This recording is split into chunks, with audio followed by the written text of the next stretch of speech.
Okay, welcome everyone to Primary Day. It is the Primary Day special Word on Politics edition of Reality Check here on the home of Black Talk Media, WURD 96.1 FM, 900 AM, WURDradio.com, WURD TV, and WURD app.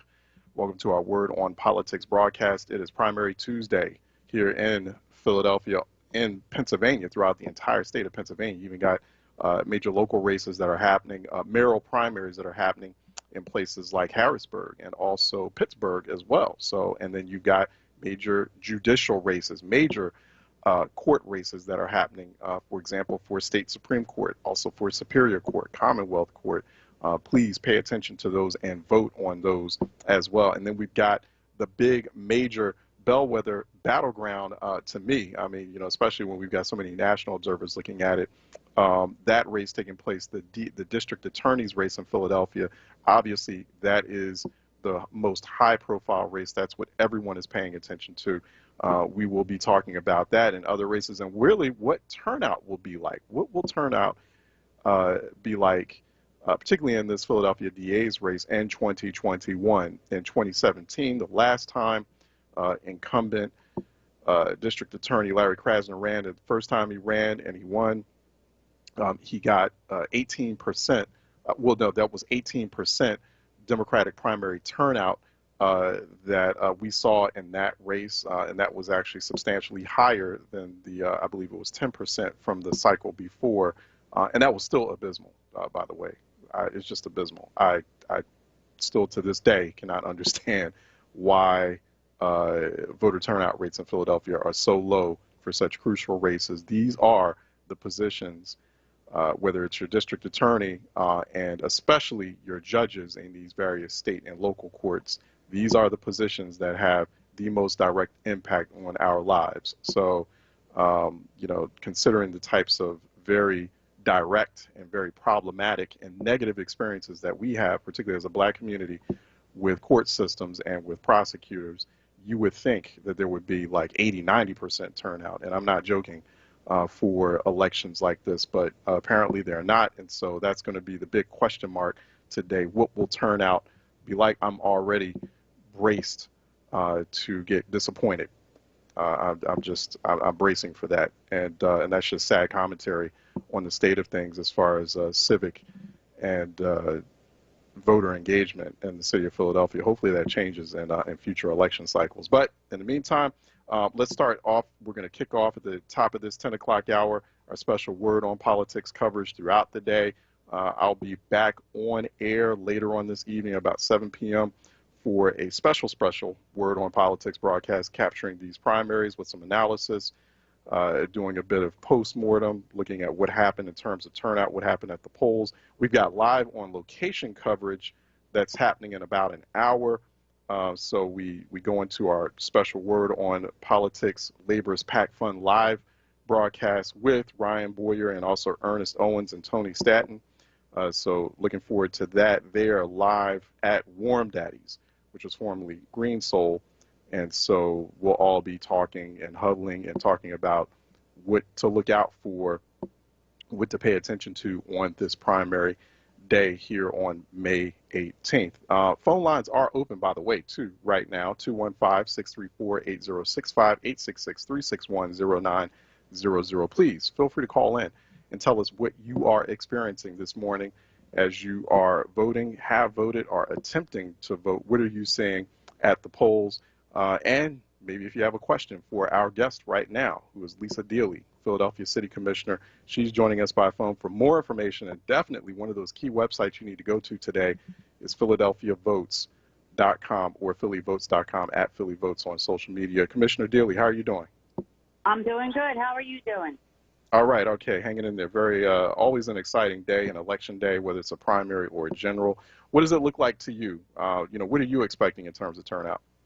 You know, I'm expecting, you know, a slow day. Unfortunately, as you elaborated on in your earlier comments, these off-year elections, they don't bring the same kind of enthusiasm or interest, and certainly not what we saw in November. So we're just asking all your listeners that, you know, we're pumped up to vote in November to come back out and do it again, because these elections matter to Philadelphians. They're Philadelphia judges. They're the Philadelphia district attorney, the Philadelphia city controller. These are important races. Mm. And they really, really, we don't see the same interest because, quite frankly, there's not the same media attention. It's just emblematic of what we typically see in these off years. Yeah. Real quick, and too, before we kind of get into some of the mechanics of election administration that's taking place today, Commissioner, what could be done differently to encourage more turnout? Does your office, does the city commissioner's office need more money? Is there something that you feel you need to do differently in terms of increasing that civic engagement, that voter engagement? What do we feel like is missing here? It's a multi-pronged issue, but unfortunately, all the answers come up to the same thing, right? We need more funding to do a more robust voter engagement and education program. Mm-hmm. We need, but there's more money that needs to be spent in communications as well. We know in November people were getting, mail, phone calls, text messages. Social media was, ablaze with, information on voting. That all costs money too. And candidates and committees that are running in this cycle, I'm sure, are faced with the same challenge of lack of interest. Makes the people that are contributing to those different races and less. So their ability to communicate is less. It all comes down to resources. The commissioner's office, we've discussed this in the past. Since the Act 77, we are holding two different elections simultaneously. We're doing an in-person election and a mail-in election simultaneously. Act 77 brought a lot of changes and in good speed because we needed the mail because of the COVID situation. But, it costs a lot of money to run two elections simultaneously. Yeah. Speaking of which, too, Commissioner, I'm sure you're watching the situation unfold in Capitol Hill over bills like H.R. 1 and H.R. 4, specifically H.R. 1. I just want to get your thoughts on that, the For the People Act. And I have heard from other election administrators in other parts of the country where they say, on principle, we really like this, the expansion, the strengthening of the voter franchise. We want more people to vote, and we want that right protected. But on the other hand, we're a little bit concerned here that a lot is being asked of us with very limited funding behind it. I've heard the phrase unfunded mandate used when talked about when there's discussion around H.R. 1. What are your feelings on that? I feel exactly the same way. We are all committed and, dedicated to making sure that not only are we making people have access to voting, but we want to make sure that we're not putting hurdles in front of that access. That's, paramount to all of our objectives. But these things that we're going to do, they can't work without the money behind them. So we can't really throw more on election directors' plates throughout the state, throughout the country, because we're already underwater, quite frankly. We know it just here in Philadelphia. With the mail-in and the in-person voting, we're already stretched to the limit. And to do any more changes without the appropriate funding, would be detrimental to the whole process. It would have the adverse effect because you want people to have a positive voting experience. You want people to think that it was easy, it was an easy day and an easy process. So your inability to administer an election with the proper number of staff, with the proper number of polling places, with people equipped with the education and the information that they need, is all hinges upon the funding that goes behind that. Yeah. We're talking, if you're just now tuning in, we're talking with Philadelphia City Commissioner Lisa Daly, the city's top elections administrator. Go to PhiladelphiaVotes.com to learn more about the City Commissioner's office. You should already be going to PhiladelphiaVotes.com to learn more about what's happening, what's transpiring here on primary day in Philadelphia and the state, in the Commonwealth of Pennsylvania. PhiladelphiaVotes.com. Also, if you want to look at the sample ballot, look at who's running, the also the various ballot questions. There are several ballot questions, very important ballot questions, in fact, that are on your ballot today.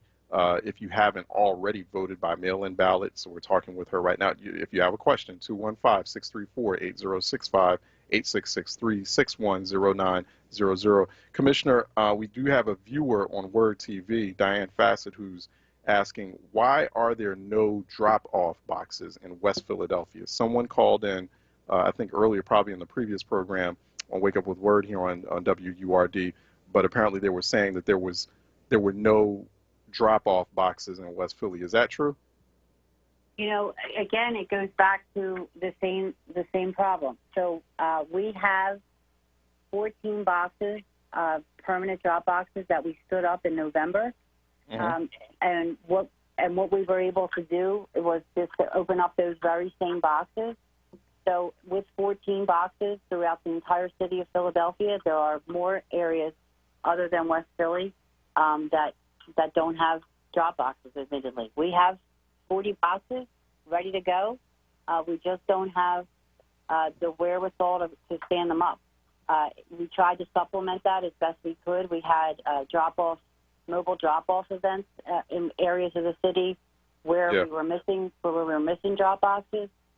But you know, that's all part of our grand plan, is to get these 40 boxes up, running. They need ballot collection team around them. They need 24-hour video monitoring, and all of that requires, you know, muscle and money. Yeah. Real quick, Commissioner, let's take a call from Tyrone out of North Philly, who's calling in for a reality check, our conversation with Philadelphia City Commissioner Lisa Dealey. Brother Tyrone, how are you doing, sir? I'm good, sir, and peace and blessings to you, and much love to my WURD family. Commissioner, I'm just wondering, in terms of your advertising budget, how do you determine which papers or media that you use in terms of trying to give out the information? I know back in the days, I think in the Daily News or something, you can always get the ballot before the election day. And I'm just wondering, you know, with all of the community and neighborhood papers, why the commission, you know, the commissioner, city commissioners are not using, you know, neighborhood newspapers to try to, again, get the information out, make people more inspired to get out and vote, because I'm under the impression a lot of folks is not coming out because when it's complicated and they don't know much about the candidate, they really won't participate. So is there any way that we can look at getting the information into our neighborhood newspapers and, you know, in newspapers that impact, you know, that's in our community? And last but not least, please, everyone, please come out and vote. I'm telling you, I'm out here, Charles, and I've been to 10 locations, and it is dismal. Folks, this election is extremely important for you to not come out and participate today. Please come out and vote. Thank you, Charles. Yeah, appreciate you, Tyrone. Thanks so much. Yeah, appreciate you calling in. Go ahead, Commissioner, if you want to respond to that. So actually, we don't actually have an advertising budget in the Commissioner's office, but we are required by law to advertise in, you know, the major newspapers, and we do our best to get into a lot of the neighborhood papers. You know, quite honestly, there's a lot of them throughout the city. I know we do neighborhood papers. I don't know if the caller has one in particular that may be missed, but he can certainly shoot me an email or let me know afterwards, and that it's certainly something we will look at. We do try to get into the neighborhood papers as much as possible. Yeah. You know, the Tribune and the Times and the Gay News. You know, we do a lot of neighborhood papers. Admittedly, we don't do them all for budgetary reasons. But if there's a particular area of the city that the caller feels as though we could do something else, I'm happy to take that information. Got it. Got it. What should, as residents are who have not voted by mail yet, haven't taken advantage of that early voting feature, if they're going to their polling precinct today, what should they be aware of? So we've got like the new masking guidelines or unmasking guidelines from the CDC. So I'm wondering if that works out differently for how you all are officiating on-site polling. And I guess I would assume that mask mandates are still in place, are still in effect, as far as polling precincts and locations are concerned, Commissioner. Yes, we are still our election board workers, who I have to take a moment, if you'd never mind, I have to take a moment to thank everybody that is out there working election boards throughout the city. And please, voters, remember that these are your neighbors, and thank them for really a great effort. We would not be able to get elections off without them. We know that some areas of the city don't see the same amount of interest as others. But really, we're so grateful to those folks. And yes, we are still, most of the polling places, all the polling places are indoor facilities. So all our board workers are masked, and there are shields, and there's still gloves, and all, the same precautions that we've had in place in June and November will still be found, today. And we're just asking voters to please be courteous and wear a mask when voting. Mm-hmm. Got it. The other thing too is that as far as the voting machines, have you heard any concerns or any complaints regarding those machines? I know that there were some concerns and some complaints that were registered last year during the really active 2020 cycle. What are you hearing, or what are you hearing voters experiencing at the precincts today? Honestly, I haven't had any machine malfunctions come my way. That isn't to say that we haven't had any, so I can say that they haven't risen to the level that I have found out about them. Yeah, who should be, if people have problems with their voting machine, who should they call, and how should people also handle any other issues that they might have if they show up at their precinct and they're, like, for example, their name is not in the in the voting roll binder? Like, how should they rectify that? They should, for starters, speak to the judge. Every judge of elections throughout the city, we equip them with a cell phone to contact us. But if they want to contact us on their own, they can call 215-686-1590. Mm-hmm. Say that number again, 215-686. 215-686-1590. 1590 to get that all sorted out. And Commissioner, I have to say, I know that it's something that you struggle with each day there in the Commissioner's office. You all are struggling with it. How do you get people in Philadelphia more civically engaged, especially when over 1 million people are registered in a city of 1.6 million people? So you have a situation where the majority of the city's population is registered to vote. So why isn't the majority of the city's population turning out to vote? And we'll just continue to have this discussion.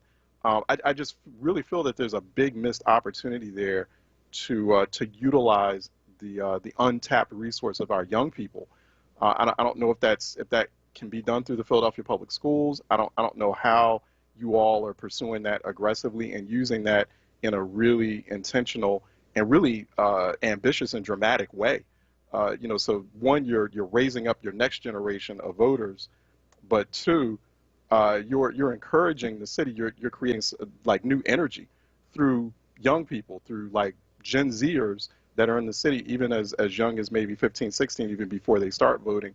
Figure out creative ways to deploy them ahead of these election cycles. I just don't see that happening, Commissioner. I don't know I definitely don't see that kind of energy or that kind of idea or proposal from the school district. I wonder if that's something that you're going to continue to work on. We are working on that. We continue to work on that. And just as, again, what is emblematic of this off-cycle election, in November, we had roughly 340 student poll workers work the polls for us.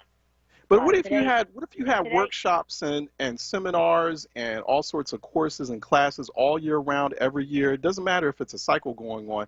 I just wonder, like, if it was just, I think, that's kind of low-hanging fruit to me. You wouldn't have to spend a whole lot of money just figuring out very creative ways to get students engaged or young people engaged all year round. So in November, we had 340 students sign up to be student poll workers based on our engagement, based on our outreach, and our collaboration with the school district. We proceeded with the same involvement, the same way. We did it in November. We did it again for this election, and we have roughly 40. So the interest, it's the same. It's the same issue. Even young people wanted to be involved in the presidential election because it was, sexy.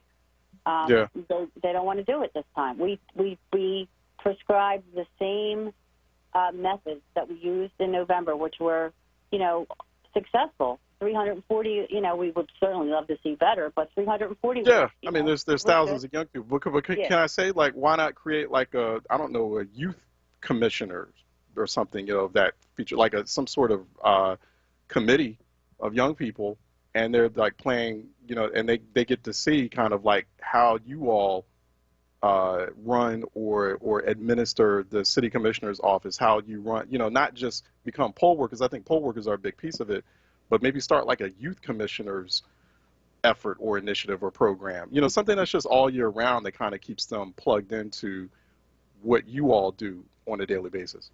Right. So all year round, we do reach out and do visit schools. We're doing it. We did it virtually. We do voting machine demos, show them how to vote, tell them about the ballot. Even the younger school age children, we're in grade schools, but we only can go, quite honestly, where the schools accept our invitation. Yeah. Yeah, we're going to have to work on that. Also, real quick, Commissioner, before I let you go, Thomas Knock is saying the placement of the drop box leaves a lot to question. He's saying that black communities have very few drop boxes in Philadelphia. In my building in West Philadelphia, predominantly black, most are telling me they're not voting. Some say they don't realize today was an election day. So, just kind of throwing that out there, there's obviously that ballot box question. And I know that that's a challenge, given the political environment that we're in today. But, Commissioner, we'll definitely continue to follow up. It'd be great to talk to you on the other side of this election cycle at some point soon to see, kind of do a post-mortem analysis and see how things turned out and how we can help, how we can make this better in the next set of cycles. Thank you for all your help. You do help just by continuing the conversation, and I thank you so much for the opportunity. I just remind all your voters, it's a beautiful day. Go take a walk, say hi to your neighbors, and make sure you vote. All right. Thanks so much, Commissioner. We appreciate it. Go to PhiladelphiaVotes.com for more there. Okay, let's take a break, and when we come back on the other side, we're supposed to talk with Scott Seaboard, who's the Pennsylvania State Director for All Voting is Local, so he's going to be coming up next and giving us a sense of what's going on throughout the state, what his concerns are, and the phone lines remain open in case you have a question for him or a comment during this discussion. Thanks for those who are watching on our live stream on Facebook Live, facebook.com/4word. If you'd like to watch our live WURD TV broadcast, our special hashtag Word on Politics coverage for Pennsylvania Primary Day, for Philadelphia Primary Day, taking place here on WURD. Let's take a break and we'll be right back. Anthony Wright was wrongfully convicted of murder after he spent over 2 decades in prison. DNA exonerated him. In 2016, Carlos Vega re-prosecuted him anyway. I was in prison, convicted of a crime that I didn't commit. Every single person that was involved was corrupt. I think about Carlos Vega, I think about the devil, I think about racism. Vote now. Vote Krasner for DA. Paid for by Lawrence Krasner for District Attorney. African Genesis Institute, the world's largest and fastest growing youth organization of its kind, is offering $1,000 book scholarships for freshman students attending the world-renowned Howard University this fall. To apply, donate, or get more information, please visit the website at africangenesis2.org/book scholarship or call 215-247-5121. That's 215-247-5121. Family Therapy Vignette Moments with Dr. Lucille Ijoy. Writing notes to your mother, it's Mother's Month. if you decided to write your mom a note during this pandemic time, what would you write? Well, I might tell her how glad I am that she's in charge of making sure that the bills are paid. I would say she has great wisdom. She makes the best apple pie and lemon cake. She never complains when my kids make a lot of noise. Woo! I'm so happy about that. She still watches over me like a mother hen. I know she slips my son $1 or two. What notes would you write your mom? She would keep these forever. What notes would you write your mom?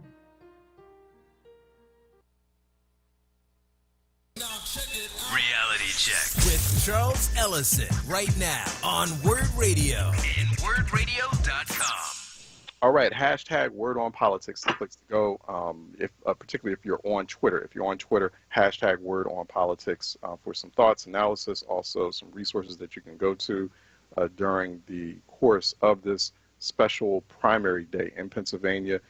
Major races that are taking place, not just for district attorney, but for multiple judges on the state and municipal level. Here to talk about that, and by the way, two phone lines are open, 215-634-8065, 866-361-0900. And here to talk more with us about primary day is Scott Seaborg. He's back. He's Pennsylvania State Director of All Voting is Local. Go to allvotingislocal.org.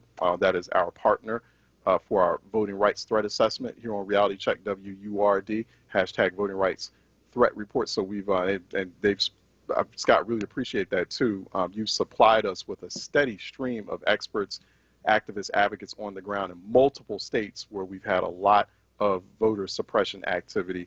And in fact, that does not seem to be slowing down. It's actually accelerating in really dangerous ways, and including in Pennsylvania. It's definitely the only backstop really against that is Governor Tom Wolf at this point. But I don't know. It would be great to get an update on how do things look on the voting rights, voter suppression front in Harrisburg. Have things slowed down or have they ratcheted up? You know, it's a great question. We do see elected officials and politicians deliberately erecting barriers to voting, and Pennsylvania is no exception. As we've mentioned, previously on the show, the State Government Committee and the House of Representatives held a series of 10 hearings, and they dug into all sorts of things around the 2020 election and Act 77. And just a week ago or so, I think on Monday the 10th, Chairman Grove of that committee released the findings of sort of what they learned and what they want to change. And we know that last year was one of the most successful elections in Pennsylvania history, right? We had record turnout, and right now a handful of politicians, including Chairman Grove, Representative Grove, are attempting to restrict and dissuade participation by making it harder and more complicated to cast a ballot. And our question is why? Why do this? Our elections ran well, folks had their voice heard, and we had an outcome. It was secure, and it was something that so many Pennsylvanians participated in despite the global pandemic. And so we're really questioning sort of why this is happening. And really, it seems like an attempt to set up, again, deliberate barriers to voting for people in certain zip codes. Yeah, I mean, and where's the evidence? Like, I mean, what data are they presenting to show that there was some kind of problem in Pennsylvania last year? Such a great question. Yeah. There really isn't any, right? This is a sort of extension of the big lie. This is an extension of the falsehoods and sort of unscrupulous behavior that a lot of these electeds that are anti-voters are putting out there. And when they're called out on it, and I think this is true all across the country, the common refrain is, well, I'm hearing from voters that are concerned about the outcome of the elections. And what they fail to mention is that by repeating that, they're continuing, the dynamic. And we see things in Arizona, right, where they're working to sort of validate a bald-faced partisan attempt to call something an audit just to cast more doubt on a system we know serves voters and could be improved. And you know what's infuriating about that is that every time there's a news report about some fraud that was committed during the 2020 election, it's their voters. it's their voters. It's like it's their they're the ones who get caught. Their voters are the ones who are getting caught. So it's like, oh yeah, people they must be telling you because they're the ones committing the fraud. They're the ones. It's infuriating. I mean, it's comical, it's hilarious, but it's also just infuriating. I mean, there's no data. I've had these arguments over and over again over years. I've with conservative and other strategists, anti-voting strategists who are like, oh, there's voter fraud, there's voter fraud. Well, show me the money. Like, show me, like, where's your data? They can never show it to me. They're like, well, I heard from this person, and did you see this news? They'll look at this news report. They'll even point to news reports that are involving their voters. It's infuriating. It's so obscene. Just what's happening right now. I'm sorry. Go ahead, Scott. I didn't mean to cut you off. No, absolutely. And, we know it's something that we can't let certain members of PA's legislature hijack our elections by proposing unfair election bills that would really make it harder for every eligible voter in Pennsylvania to cast a ballot, particularly Black and brown communities and historically disenfranchised communities, right? Like, what we need to focus on is safe and accessible elections for everybody in a transparent process that we can trust. Right. And these policies that they haven't turned into a bill yet, but we have heard from Chairman Grove that they would like to pass these policies that they're naming by the end of June. And so it's coming. Yeah. Speaking of safe and accessible elections, your thoughts on how primary day today is unfolding all throughout the state. What are you saying? And it's, obviously we've got big primary happening for a number of races in Philadelphia, but we also have things happening all across the state. Statewide judicial races. We even have like mayoral primaries happening in Harrisburg, Pittsburgh. We have county executive in Allegheny County. So some big key races throughout Pennsylvania. What are you saying? Your initial thoughts, on turnout, also on how this is all being officiated, in light of what's happening in the state legislature and in the wake of a very active election year cycle. Obviously, this is what they call the off cycle, which I cringe on that term. No election should be an off cycle, but what are you saying, and what are your concerns, Scott? So we're seeing a number of things. There's been some 800,000 vote-by-mail ballots requested in the state of Pennsylvania, and I think we're at about a 50 or 60% return rate right now. And I think that really demonstrates the success of Act 77 and the success of no excuse vote-by-mail balloting. People like that. They adopted it during the pandemic, and I think a lot of folks are sort of converts now, including myself. I like to vote, from the comfort of my home and be able to look up information and not feel like I have to be somewhere or have a time limit on myself, which of course you don't in the ballot box, but that's just my own personal preference. And, we've heard a couple instances of polling places opening late, which happens. We're all humans, and logistics are a thing. One of the concerns that I have is around satellite election offices and drop box locations, right? We know that in the state, it's really county by county in terms of, are you going to set up drop boxes? Are you going to allow folks to come in and cast a ballot before the election?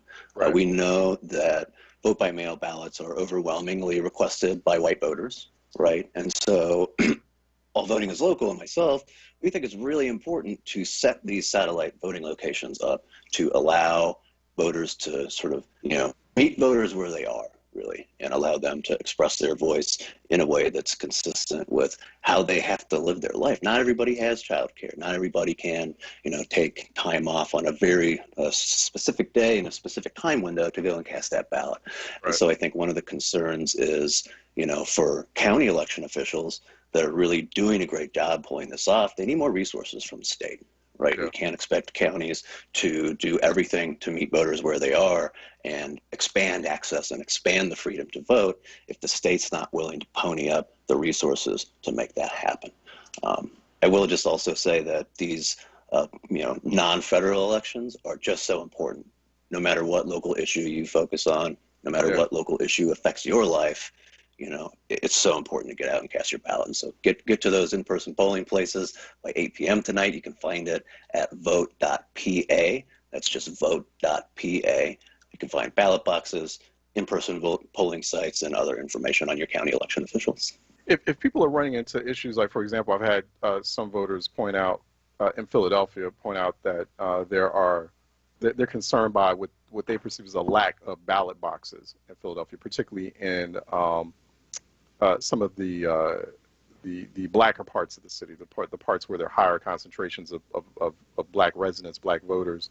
So there's that concern. So I haven't really been hearing concerns as far as mail ballots are concerned or the voting machines. But if people are having issues or if there are certain discrepancies that they like to point out, I mean, is your organization one of those organizations they can call?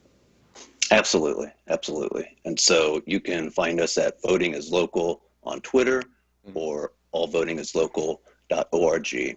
And what I will say is the best practice that is widely accepted in a number of states is that you need to have one ballot box per 15,000 voters.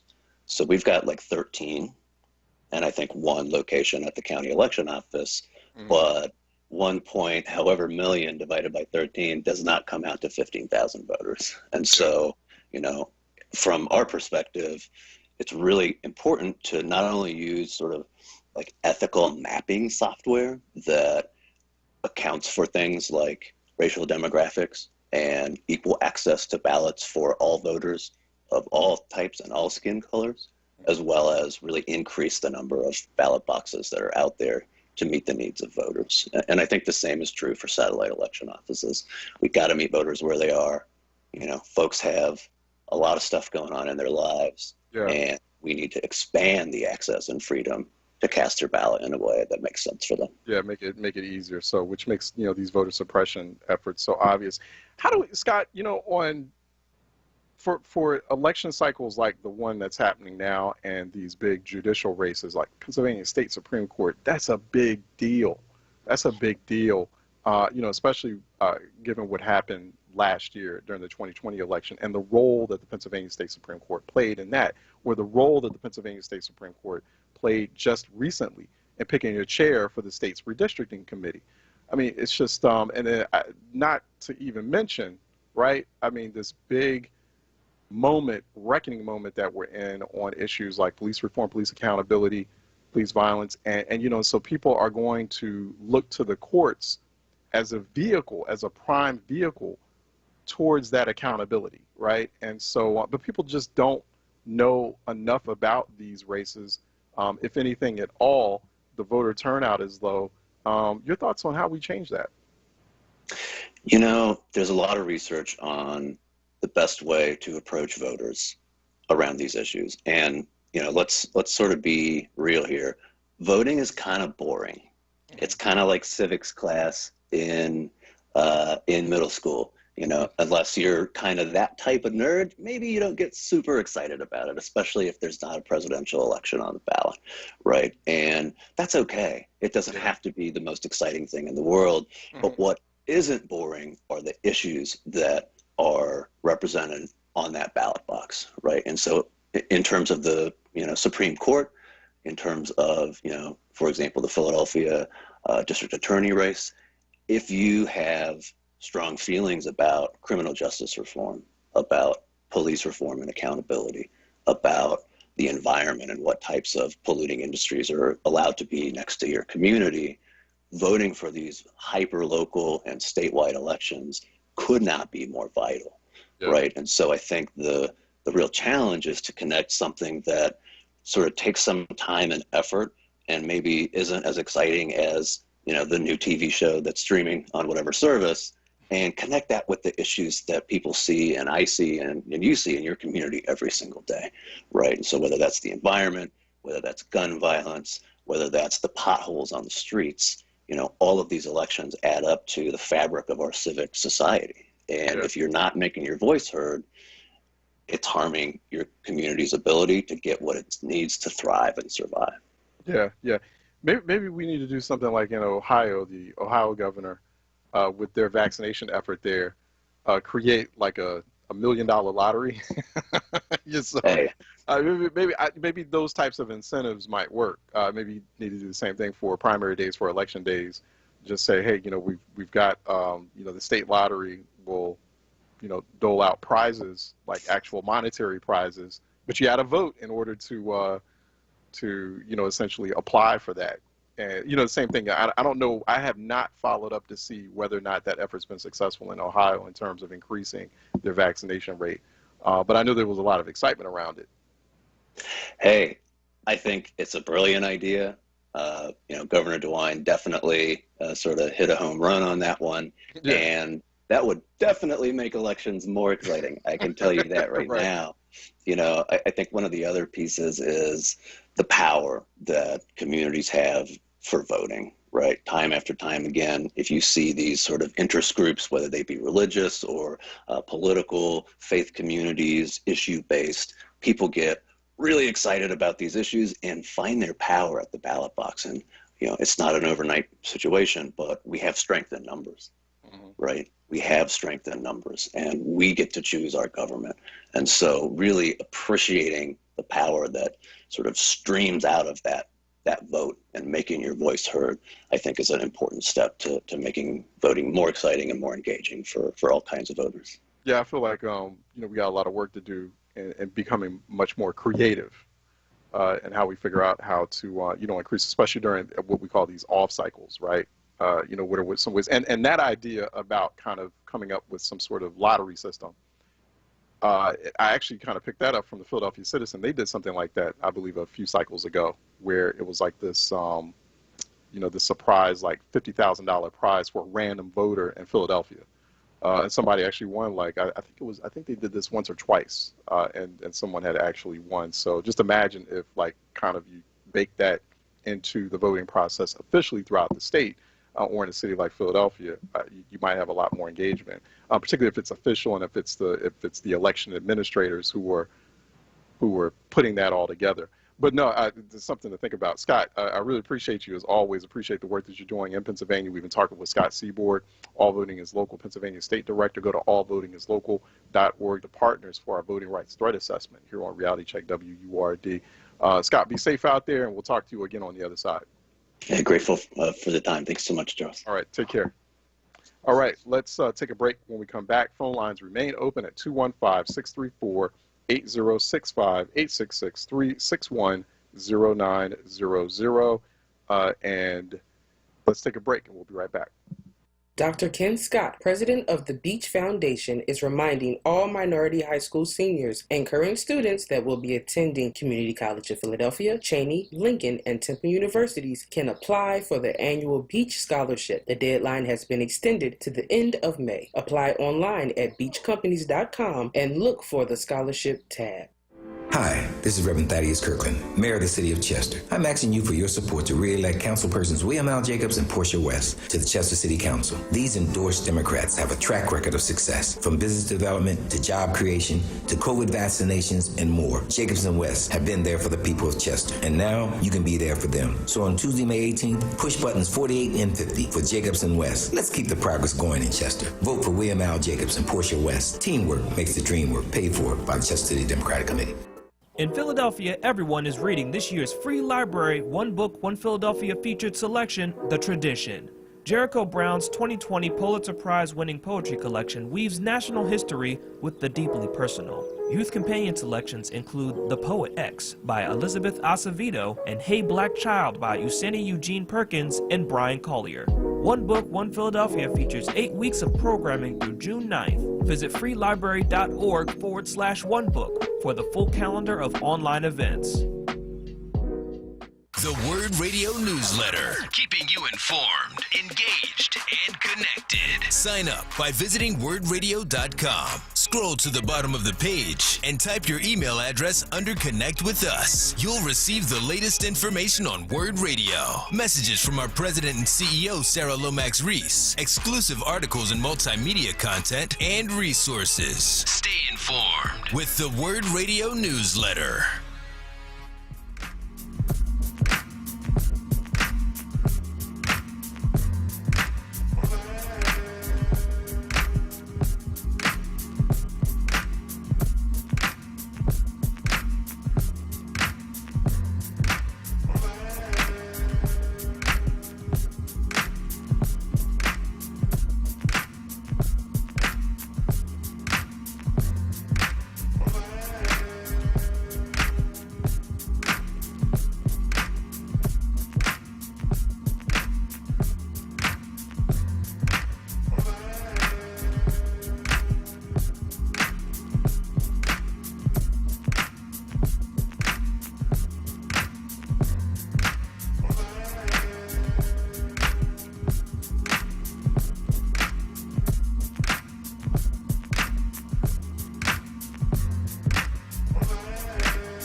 Reality Check with Charles Ellison right now on WURD Radio and WURDradio.com.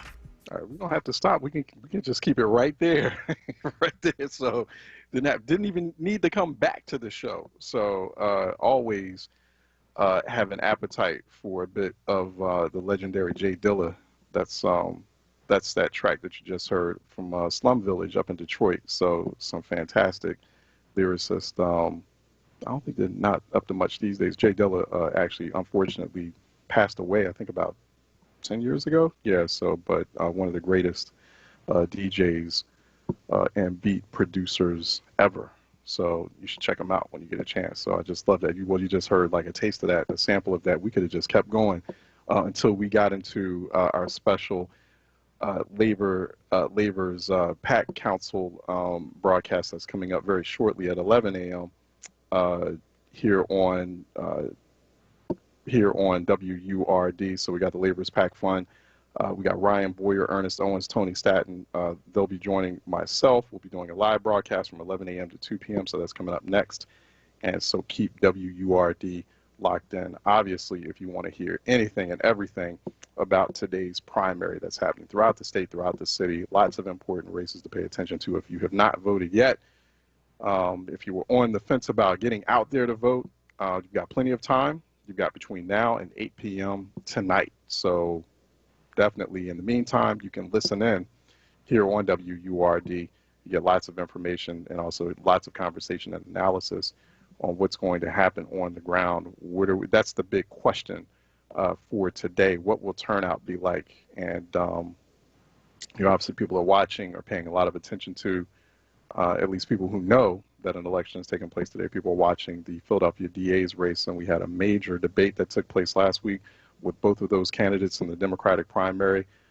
It was a rather caustic, rather contentious debate, actually.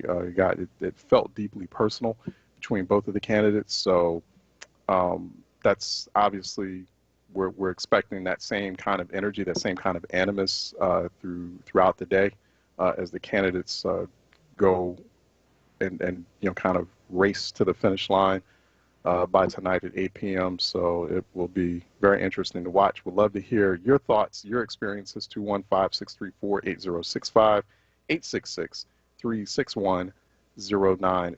That's 215-634-8065, 866-361-0900 here today on Reality Check. Before we head into our 11 a.m. broadcast, I'm going to then wrap up this very truncated Tuesday edition of Reality Check and head into the Laborers PAC Fund live broadcast that is coming up next, which is a part of our tradition here on WURD. We do that every election cycle on election day. So definitely looking forward to that. Live, it's both virtual and live on location. I know Ryan Boyer, Ernest Owens, Tony Staton will all be together at what is now Warm Daddies, formerly Green Soul. And so definitely, and we've got the WURD broadcasting team, members of that team, including Troy Wilmore and Eric Nixon. They are there too on site. And I am here looking at all the screens and looking for signs of life in this primary election in Philadelphia. So we've got the Philadelphia DA's race. Obviously, that's a big race to watch, a big race to pay attention to. But also pay very close attention to state court races. You should vote, participate in those. You would want to have some influence over the composition of your state Supreme Court, Pennsylvania State Supreme Court, also the Commonwealth Court and the Superior Court. The Court of Common Pleas, municipal level, Court of Common Pleas, also that's being contested, and the Philadelphia Municipal Court. And so I highly recommend there are a number of places you can go to, including Billy Penn. BillyPenn.com has a procrastinator's guide to the Philadelphia or the Pennsylvania primary today. So check them out. The Philadelphia Citizen has a guide to who's running for judge in PA. In fact, we talked to the author of that guide, Jen DeVore, last week during our Citizen segment. So go to the PhiladelphiaCitizen.org for more there. You can just go to, if you just want to get just a basic sample ballot hey, have at it. Go to PhiladelphiaVotes.com or PhillyVotes.com, and you could see that as well. I meant to ask the commissioner about that because one of the things I don't like about their site now is that now there's no like direct link to just the sample ballot page. So now I've got to go to the navigation bar. I got to go to voters, and I got to scroll all the way down to candidates for office. Shouldn't have to do that. I should just be able to go to PhiladelphiaVotes.com, and on the front page, candidates for office. Boom, click, and then that's it. And then the candidates for the various races are there, and also a link to the ballot questions. It's just, I'm not sure why that happens. They kind of, their website is such that they kind of rotate that information out, as they get a little bit closer to the race, and that's a feature that they're going to have to work on. I meant to ask her about that and I forgot. Let's go to Rashid out of Philly, who's calling in for a reality check. Rashid? Hey, Charles. Good morning. How you doing? Good morning. All right. All right. Hey, listen, I just moved to the 19124 area, and I don't know of any places where I can actually go vote at around there yet. And I wanted to know if you had a list of some sort where you could give it out over the air of where I could go. Right. So the best thing to do is, once again, that site that I was telling you about, PhiladelphiaVotes.com. Yeah, PhiladelphiaVotes.com, and also contact the Philadelphia Commissioner's Office directly at 215-686-3460. But PhiladelphiaVotes.com they have a database, they have a map, and then depending on where you are, you can locate your precinct. Okay, that's good. Yep, that's the central spot for that. Okay, I'm gonna get right on it. Thanks a lot, Charles. Take care. Oh yeah, you're welcome. Yeah, good luck to you, and be safe out there. And so yeah, PhiladelphiaVotes.com, and that'll take you to where you're. That'll take you to the link. There'll be a map that shows up. You should be able to put in your zip code, put in your address, and then you'll be able to find where your polling place is. I think votespa.com, if I'm not mistaken, does that as well.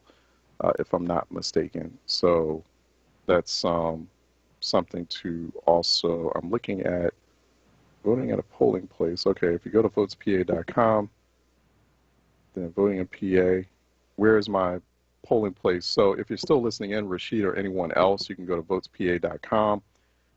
You'll see this menu at the top of that page. It'll say voting in PA, put your mouse on that, and then scroll down to voting at a polling place. And then on that page, where's my polling place? And there's an online lookup tool. And you can, put in your county, city, street name, and then you can do a search. So, like, for example, I'm going to put in my old street name. So, where I grew up, put that right in there. And then, there we go. Put in my old house number. Put in my zip code. And then search. Yep. And then the polling place comes up. So yeah, another place you can go to as well, Rashid, is votespa.com or pavoterservices.pa.gov, but votespa.com actually seems to be a little bit more user-friendly than PhiladelphiaVotes.com, so that's just an ongoing issue. They've got to revamp that website in the Philadelphia City Commissioner's Office, so that's something I'll ask her about next time. All right, let's go ahead and wrap this very shortened Tuesday edition of Reality Check so that can give us time to transition over to our special traditional Laborers PAC Fund live broadcast that's coming up next. More elections primary day conversation that's happening with myself. And also I'll be joined by Laborers PAC Fund Laborers District Council General Manager Ryan Boyer, Ernest Owens of Philadelphia Magazine, Tony Staton, and others will be joining us for that conversation. So let me go ahead and wrap up here so I can transition over there. And we'll be right back. Well, in the meantime, everyone, please vote, okay? I want you to be smart about it, sharp about it, but also, especially in a city like Philadelphia, and it being so dangerous these days, be safe about it. All right. So let me go ahead and take a quick break, and I'll be right back for our next broadcast here on #WordOnPolitics.